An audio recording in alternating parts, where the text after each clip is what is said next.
Greetings, YouTube. I heart Al Franken. I've been a fan of Al Franken's for decades. I first discovered him back when he was working on Saturday Night Live, back when it was funny. I was never a great lover of his character-driven humor. Mostly, I enjoyed when he was just kind of his smarmy self. And then, over time, I began to realize he had something to say besides just being his smarmy self. And then, to put a cherry on top, I discovered his political writings. The first book I read of his was Rush Limbaugh is a Big Fat Idiot, which was very entertaining. And then I also read his Liars and the Lies they tell, both of which were very much progressive points of view that revealed the hypocrisy of the cheap labor conservatives and their concept of how the universe should run. And what I enjoyed most about them is that to make the cheap labor conservatives look bad, all Franken did was present facts.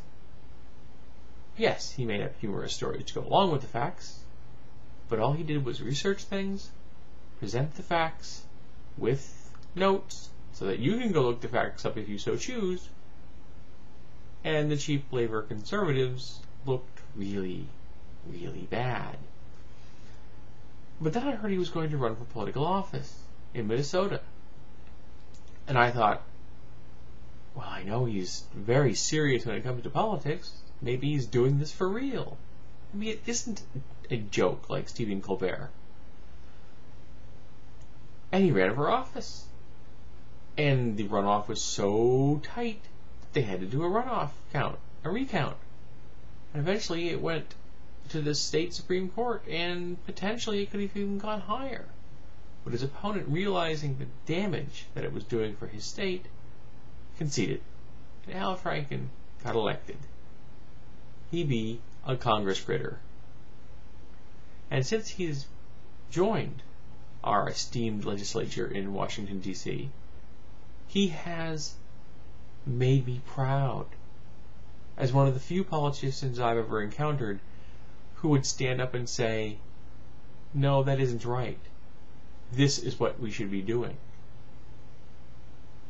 He recently introduced an amendment that would prevent contractors working for the United States government in foreign nations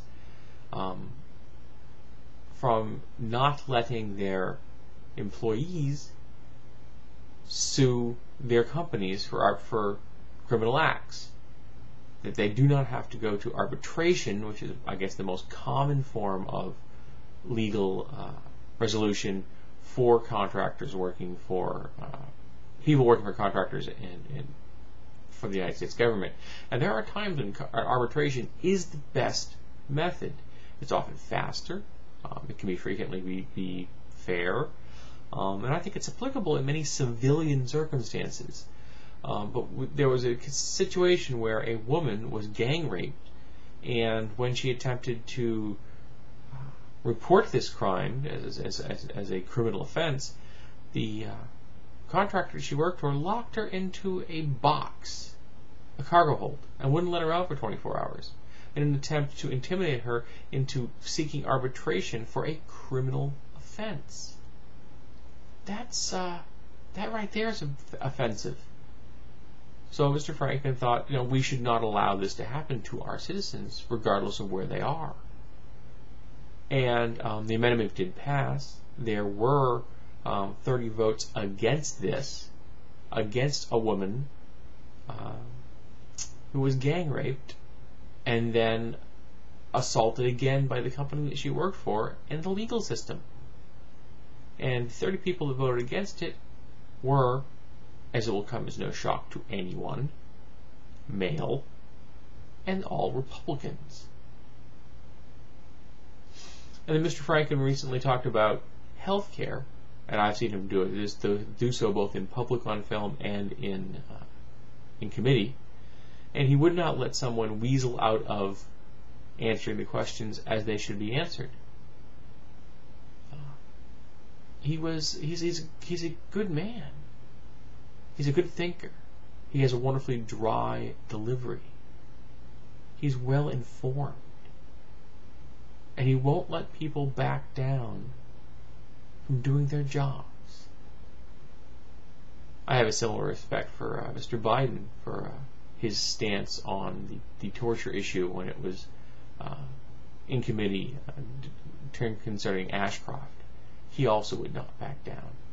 I respect politicians that stand up, that show a spine, yeah, even though they're Democrats. I look forward to Mr. Franken's career. He's an actual progressive. He isn't someone just talks the talk, he walks the walk. He delivers. He shows what it's like to be a politician and you actually do the job that someone elected you to office to do.